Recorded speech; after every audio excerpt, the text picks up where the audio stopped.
89.7 en Riobamba. Democracia 920 AM.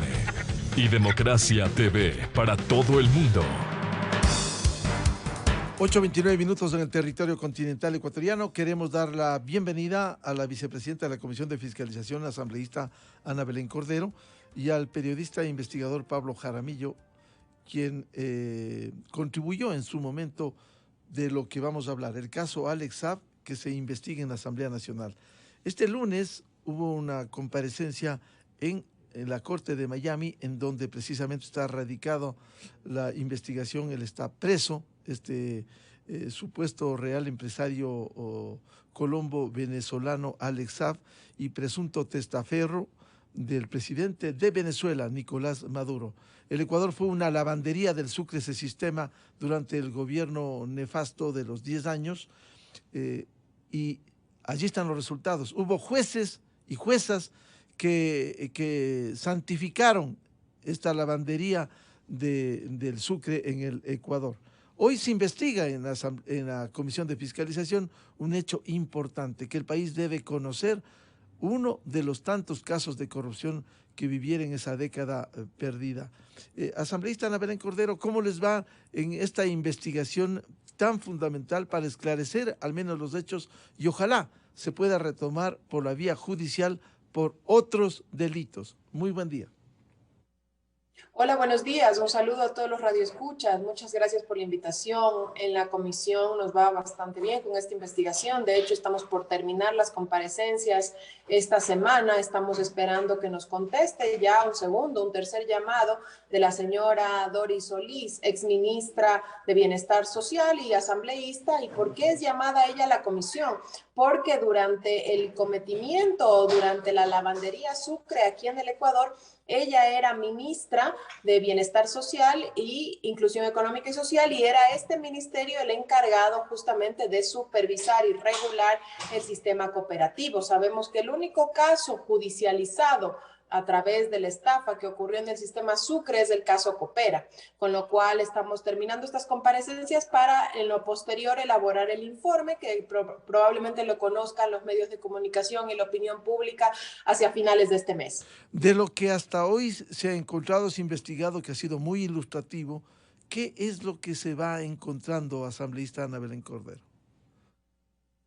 Bueno, primero que nada se va encontrando algo muy importante, porque en ese entonces lo que se hizo fue perseguir a las empresas, perseguir, y no lo digo en el mal aspecto, sino perseguir judicialmente, llamémoslo así. Sin embargo, no se buscó, no se investigó, no se estableció responsabilidades respecto a potenciales delitos de omisión de autoridades públicas que hubiesen intervenido o participado o permitido que ocurran estos hechos, como lo son, por ejemplo, el directorio del Banco Central, quien debía regular y controlar las cooperativas, en este caso el MIES, en ese entonces, Superintendencia de Bancos en ese momento, Servicio de Rentas Internas, SENAE, etcétera. Son varias instituciones públicas que por omisión, por decirlo menos, hubiesen dado paso o sido partícipes de este sistema de lavandería Sucre, ¿no?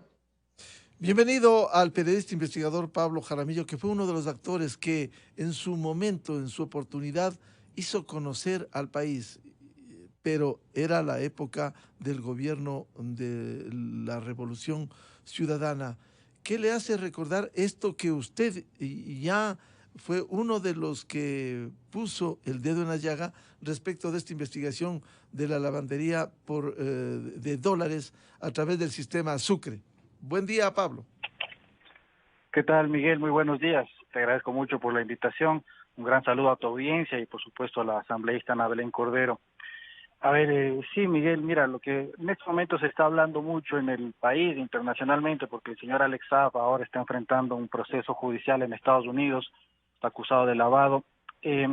Acá en Ecuador, digamos, el caso de Alex Saab se remonta al año 2012, ¿sí? Porque un año... sí, en el año 2012 es cuando Alex Saab abre su empresa Fondo Global de Construcciones acá en Ecuador.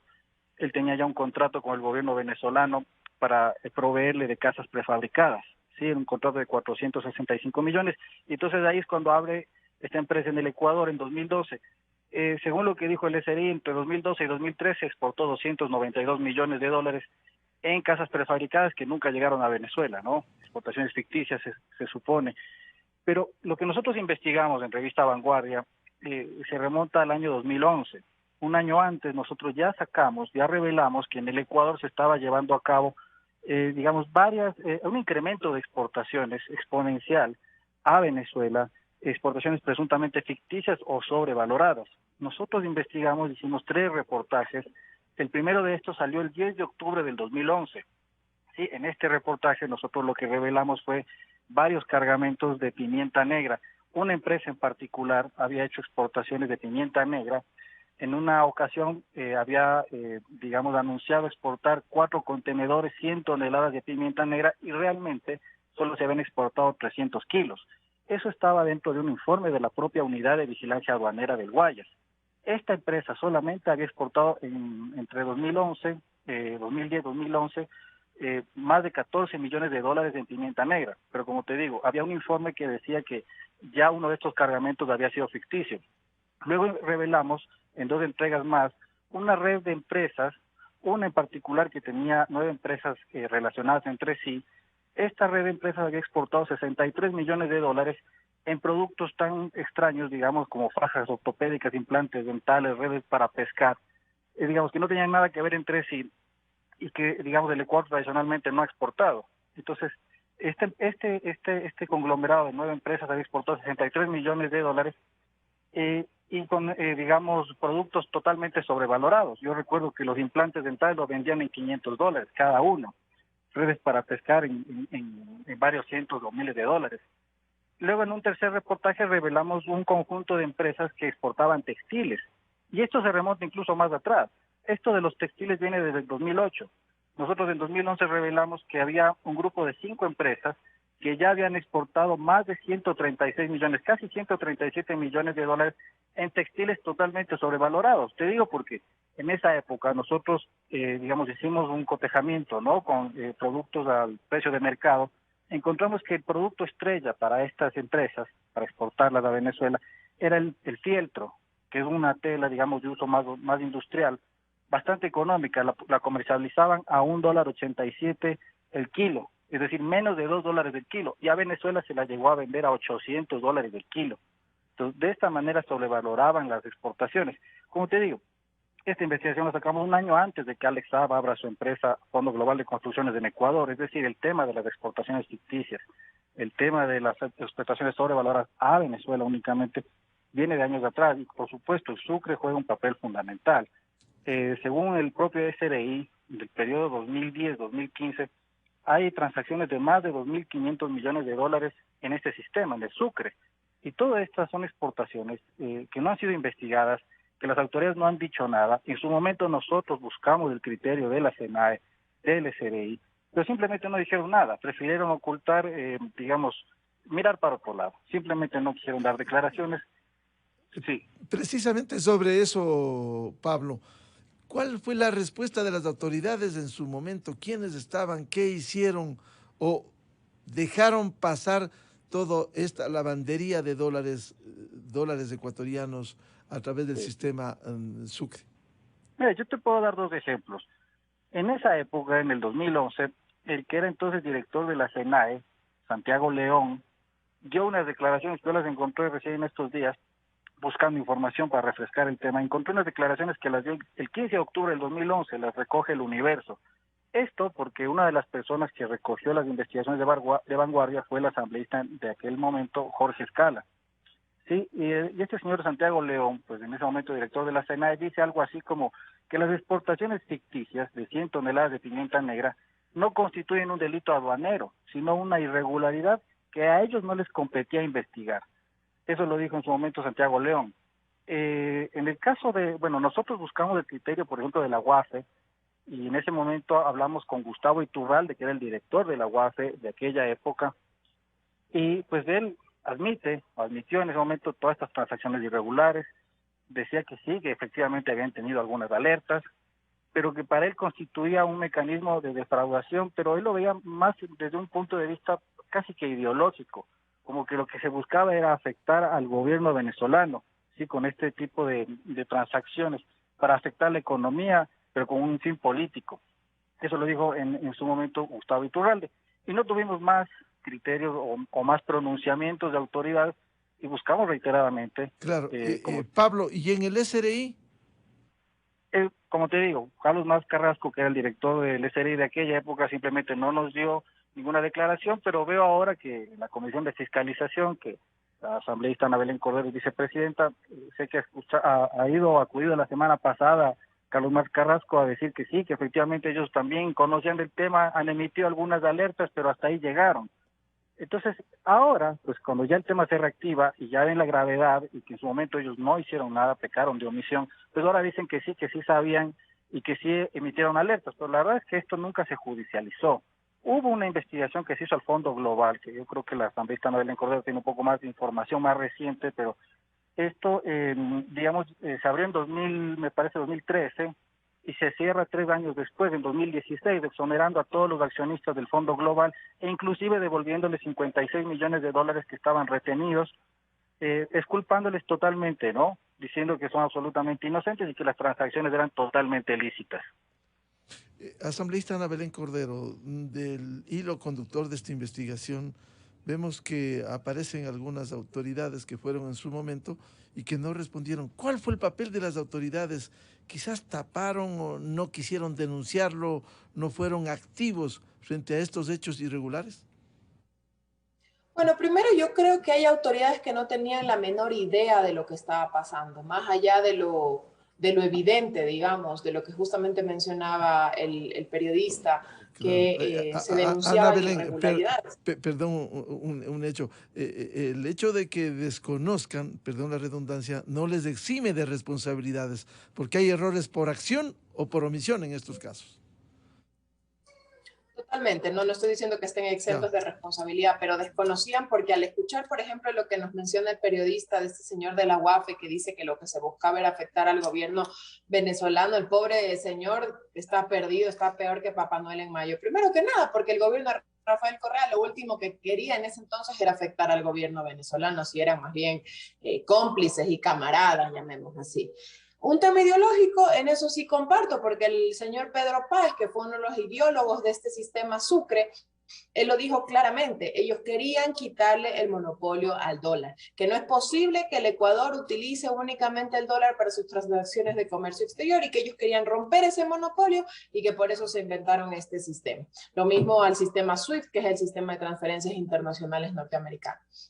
En esa parte sí comparto con él en lo ideológico, pero por lo demás, claramente, por ejemplo, en la UAFE no tenían idea de lo que estaba pasando, porque en el momento en que ellos empiezan a ver estas operaciones irregulares, como por ejemplo movimientos en cuentas bancarias que manejaban, me invento, un saldo promedio de $100,000 y de repente empiezan a manejar millones y millones de dólares, suenan las alertas, ¿no? Pero bueno, digamos que por ahí no va el tema. Pero yo estoy clara y estamos convencidos en la Comisión de Fiscalización que el directorio del Banco Central en ese entonces fue una institución clave, porque aparte de ser los ideólogos en el sistema, le quiero comentar a la ciudadanía que nos escucha cómo funcionaba. Yo fundo una empresa en el Ecuador, Foglocoms o la que fuese, y decido exportar pimienta, fieltro, fajas, lo que fuese, que nosotros no somos pioneros en esas exportaciones, pues, no es camarón, no es banano, etcétera, ¿no? Decido exportar a una empresa venezolana estas mercaderías. Finalmente, la empresa venezolana decide pagarme, en muchos casos sobrefacturo o sobrevaloro las mercancías, me reciben las mercancías en Venezuela y la empresa venezolana, mediante una operación de comercio exterior, el Cadivi ya no les limitaba la salida de dinero, me paga a mí. Pero aquí viene el kit del tema. No me paga a mí, Ana Belén Cordero, en mi cuenta bancaria en una institución financiera privada en Ecuador, sino que le dice al Banco Central de Venezuela, Banco Central de Venezuela, este dinero para Ana Belén Cordero, me invento, $20 millones, por favor tenga. El Banco Central de Venezuela le dice al Banco Central del Ecuador, aquí están los $20 millones representados en sucres, equivalen a, me invento, 30 millones de sucres, ya no serían $20 millones, 30 millones de sucres, aparentemente la convertibilidad era 1.5, etcétera, ¿no? Con lo cual, ¿qué hacía el Banco Central? En vez de decirme, institución financiera que tiene la cuenta de Ana Belén Cordero, tenga, aquí están los sucres convertidos a dólares, le pagan a Belén Cordero y queda, digamos, finiquitada la transacción de comercio exterior. Lo que hacía el sistema Sucre es no darle al banco, a la institución financiera, sino que me preguntaban, Ana Belén, ¿qué hacemos? ¿Dónde le depositamos? Y en muchos de los casos el dinero, en vez de ingresar al Ecuador, se iba afuera. Entonces se iba afuera en cuentas en paraísos fiscales, otras no eran paraísos fiscales, probablemente depositan en unas cuentas bancarias en Miami, etcétera. Con lo cual, lo que sí se buscó, más allá del lavado de dinero, de operaciones sobrevaloradas y ficticias, era quitar liquidez a la economía ecuatoriana. ¿Y por qué lo digo yo tan fuertemente? Al escuchar sin ningún temor las declaraciones sin ninguna reserva del señor Páez al decir que justamente ellos tenían un problema de liquidez y la señora Artola del Banco Central dijo que lo que se hizo con esta operación fue restarle liquidez al Ecuador y que ellos querían quitarle el monopolio al dólar. ¿Qué es lo que pretendían entonces? Que salgan dólares del Ecuador y que no entren a la economía para sostener el dólar y poder justificar en algún punto su querida desdolarización, porque el señor Páez es un fiel creyente de la desdolarización, ¿no? Entonces, yo creo que sí hay un tema ideológico aquí detrás, pero también hay un tema delictual. ¿Y las autoridades hacia dónde miraron ese momento con estos hechos? ¿O decían que desconocían todos esta situación? Ana Belén. Bueno, en ese entonces, de lo que me cuenta el periodista Pablo Jaramillo, efectivamente desconocían, no quisieron dar la cara, etcétera. Yo en el 2011 no era asambleísta y no estaba preocupada de este tema. Sin embargo, en estos momentos ahora dicen, sí, mire, nosotros tuvimos ciertas alertas, hicimos lo que estaba dentro de nuestras competencias. SENAE dice que no es un delito aduanero porque no hay defraudación aduanera, con lo cual comparto, pero al haber unas operaciones anómalas, había entonces que reportar. Sin embargo, en su momento aduanas no lo hizo, el SRI quizás lo hizo, pero no dio seguimiento, porque basta solamente con ingresar a una de estas empresas, porque nosotros tenemos el listado de todas las empresas que operaron en el sistema y ver su nivel de facturación en los años donde más operó el sistema Sucre, que es el año 2011 y 2012. Los niveles de facturación se duplican, se triplican o se multiplican en muchos casos por 10, con lo cual esas son operaciones inusuales que lo que tienen que hacer las entidades de control es reportar a la UAFE y presuntamente Fiscalía también activarse. Pablo Jaramillo ha señalado la actuación de las autoridades en su momento. ¿Y la justicia ecuatoriana qué hizo, Pablo, en ese seguimiento?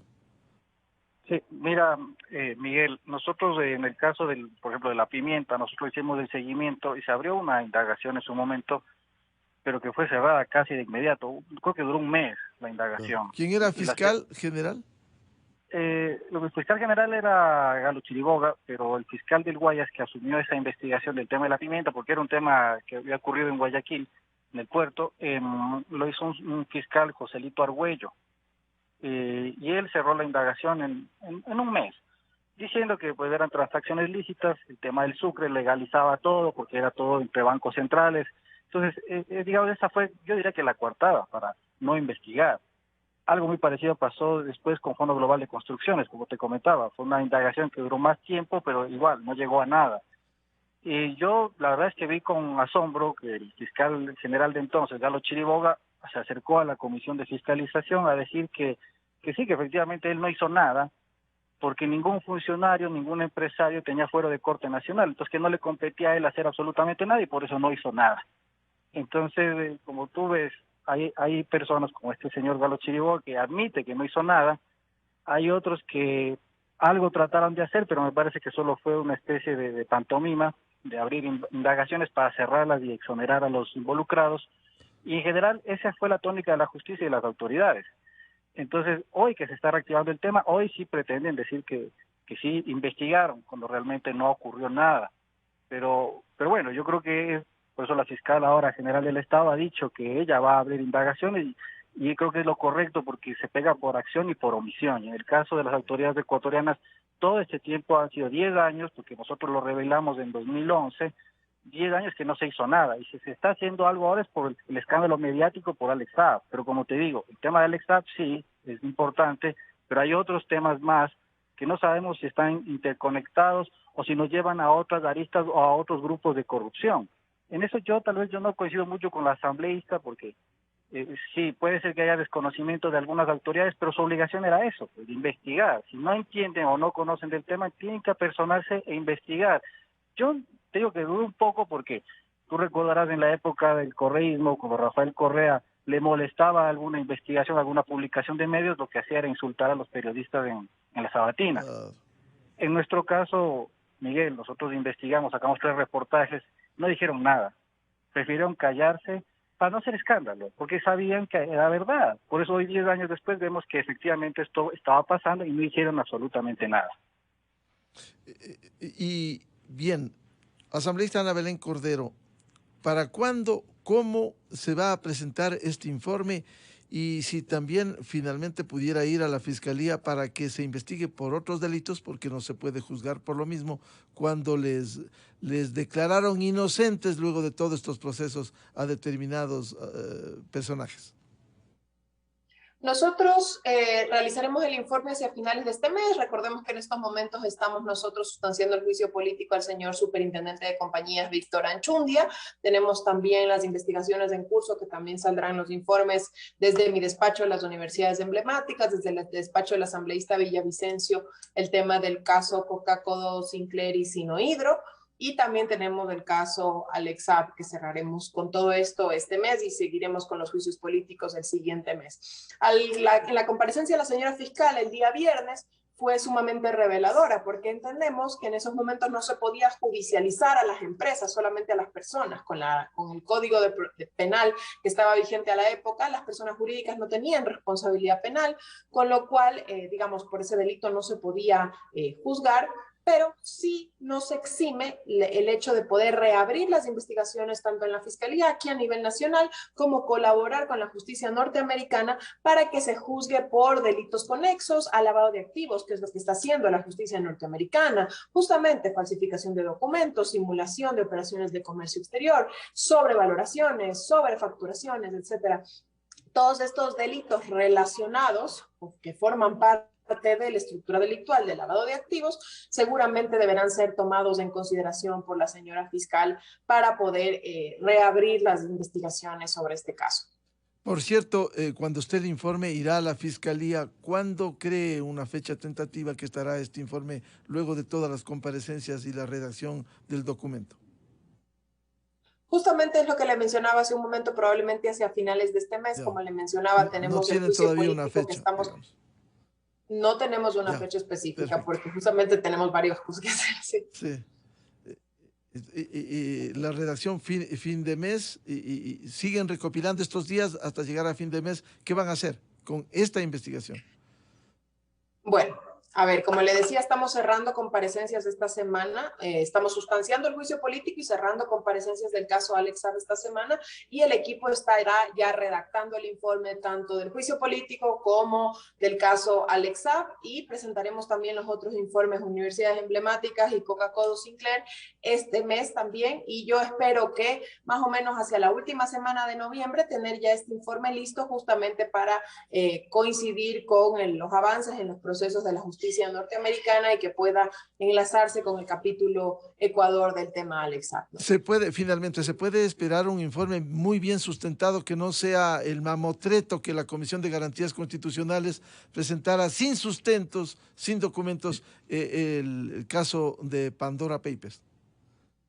Mire, nosotros a la fiscalización nos la tomamos muy en serio, tan en serio que en la mayoría de casos, la mayoría de informes han sido aprobados de manera unánime, tomando en consideración que en esta comisión existen 3 representantes de UNES, un representante de Pachacuti, uno del Partido Social Cristiano y 3 independientes, y yo que soy de Creo, con lo cual conseguir la unanimidad en la mayoría de los informes y de los casos yo considero un éxito. Eso por un lado. Por otro lado, nosotros antes de la investigación ya teníamos la documentación, sin embargo, no era documentación obtenida de manera oficial, es decir, certificada, etcétera, con lo cual nosotros ya hemos obtenido esa información oficial con todos los sellos de responsabilidad de las instituciones, lo que nos permite llevar adelante una con una documentación certificada y seria. Por eso es que nosotros tenemos ya una trayectoria de haber llevado a la comisión varios informes de fiscalización y varios procesos de juicio político que nos han permitido ser reconocidos, no solamente porque ya no somos esa comisión de archivos, sino que hacemos un trabajo serio. Muchas gracias por la información que nos ha dado. Estaremos en el seguimiento de lo que ocurre con este caso de Alex Saab, estas investigaciones y de otros casos que tiene la Comisión de Fiscalización. A Ana Belén Cordero, vicepresidenta de la Comisión, muchas gracias por participar en este debate. Quiero cerrar con el periodista Pablo Jaramillo. ¿Qué expectativa tiene luego del conocimiento en su momento, 2011, 2012, lo que ocurrió y que ahora se vuelve a destapar hechos irregulares en el gobierno de la Revolución Ciudadana? Sí, Miguel, bueno, creo que el trabajo que está haciendo la Comisión de Fiscalización es fundamental. La fiscal general ya ha anunciado que va a investigar. Yo creo que es necesario. Sí, el caso de Alex Saab, yo creo que tal vez lo que más resalta, pero como te digo, hay otros casos más que no se ha investigado en lo absoluto. Nosotros en Vanguardia revelamos 3 bloques, digamos, 3 tipos de exportaciones fraudulentas que suman más de 214 millones de dólares. Estamos hablando de que entre lo que se investiga de Alex Saab, que son 292, más los 214 que nosotros encontramos, eso obviamente sin perjuicio de que haya muchos millones más. Estamos hablando de más de 500 millones de dólares en exportaciones fraudulentas que fueron publicadas, denunciadas por los medios de comunicación, por la prensa ecuatoriana. Solo te doy otro ejemplo más. En el segundo reportaje que nosotros hicimos, que era de una ciudadana que estaba siendo investigada por narcotráfico, la habían, digamos, investigado por un tema de lavado, pero por relaciones con narcotráfico. Después de un tiempo se la vinculó incluso con las FARC.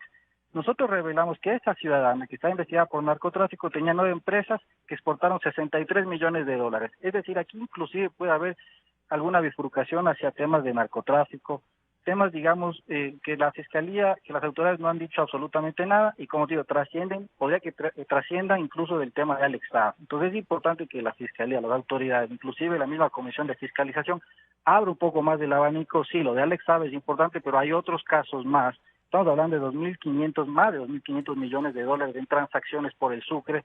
Lo de Alex Saab son un poco menos de 300. Es decir, tienes más de 2.000 millones de ahí que yo creo que hay que investigar, hay que establecer si fueron transacciones lícitas o hubo estos vicios de sobrevaloraciones o exportaciones ficticias. Creo que eso es lo más importante, abrir el abanico totalmente e investigar todo. ¿Confía Pablo Jaramillo en esta ocasión que se pudiera llegar a determinar responsabilidades y ojalá la justicia pueda caer con todo el peso de la ley?